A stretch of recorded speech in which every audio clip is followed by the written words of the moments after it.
नमस्कार दोस्तों। आज हम बात करेंगे आदरणीय शरद जोशी, जो कि एक महान व्यंग्यकार एवं रचनाकार हुए हैं। उनकी रचना वोट ले दरिया में डाल, जो एक व्यंग्य रचना है, में राजनीति के ऊपर उनका एक व्यंग्य है, जिसके बारे में हम बात करेंगे। क्योंकि राजनीति हमेशा ही हम भारतीयों के लिए एक हॉट टॉपिक रहा है, जिसे हम बोलते हैं कि वाद विवाद का विषय। तो चलिए मैं उनकी किताब में से पढ़ना शुरू करता हूँ कि वो राजनीति के बारे में क्या व्यंग्य कसते हैं।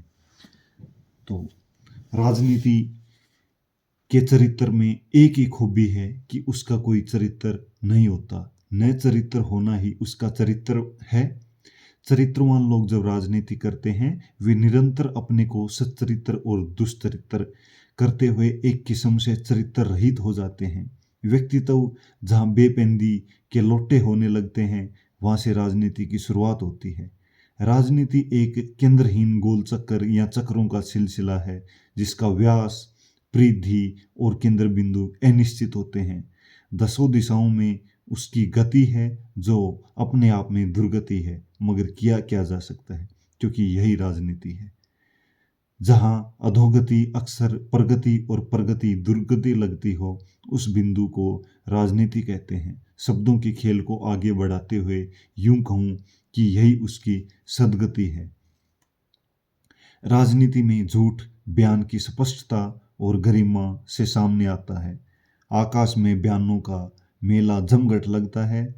बयान से बयान टकराते हैं। कई बार दो बयान मिलकर एक हो जाते हैं, कई बार एक ही बयान दो भागों में बट जाता है और दोनों भाग एक दूसरे के खिलाफ बन जाते हैं। बयान होने पर भी निरर्थक होते हैं, निरर्थक होने पर भी बयान होते हैं। राजनीति एक स्त्री है जो ऐसे सुकोमल बच्चों को जन्म देती है, जो आगे चलकर विषैले सांप और भुजंग बन जाते हैं। हम राजनीति को एक खुसट माँ की तरह देखते हैं, जो अपने इन भुजंगों के सिर पर हाथ फेरती रहती है। राजनीति एक वेश्या है, जिसे हर ग्राहक पतिव्रता समझता है। राजनीति निष्ठावानों और ईमानदारों की मालकिन और बेईमानों और धोखेबाजों की दासी है। राजनीति सबकी होकर भी किसी की नहीं है। रात की पार्टी में आई चालू महिला की तरह वह सबको निकटता का अभाव देती हुई वाकई निकट हो सकती है, मगर वह उसकी नहीं जिसके निकट है। राजनीति किसी की नहीं, यूं जब जिसकी हो जाए उसकी है।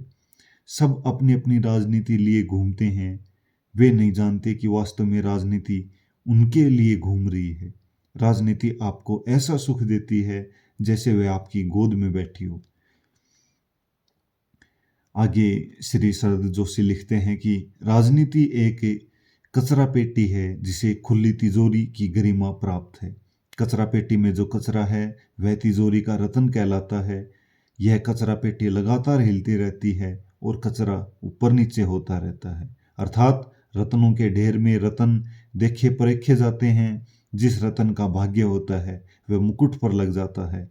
मुकुट पहनने वाला पूरा देश यह नहीं जान पाता कि सिर पर कचरा रखे है।